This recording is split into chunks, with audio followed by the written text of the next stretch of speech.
लड़के की तलवार धीरे धीरे नीचे रख दी गई, सिर्फ इसलिए क्योंकि उसने शेर को देखा जो दुश्मन को गिरा चुका था। भले ही पीछे खड़ा पिता गोली की आवाज सुन ले, वो कुछ नहीं बदल सकता।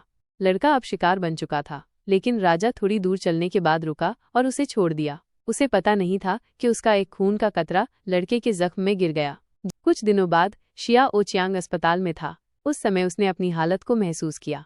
शायद उसी सुनने की शक्ति की वजह से उसे जमीन हिलती सी लगी। जब उसने पीछे मुड़कर देखा तो पता चला कि एक झुंड बैल उसकी ओर दौड़ रहा था। इस समय वो झुककर बैठ गया और हिलने की हिम्मत नहीं की। लेकिन आश्चर्य की बात यह थी कि बैल न केवल उसे टक्कर नहीं मारे, बल्कि वे उसके सामने खड़े हो गए। ऐसा लगा जैसे वे शियाओ चियांग की इज्जत कर रहे हों, जब तक सारे बैल वहां से चले नहीं गए।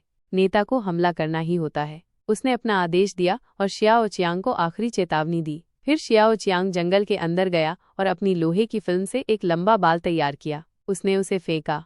लंबा बाल हजारों मीटर दूर उड़ गया और ठीक पेड़ की टहनी पर जाकर अटक गया। जब उसने खोया हुआ रास्ता देखा, जो डरकर भाग गया था, शियाओ चियांग तुरंत उसके पीछे दौड़ा। उसे कुछ ही सेकंड लगे। उसने न केवल खोया रास्ता पकड़ लिया, बल्कि वो एक पक्षी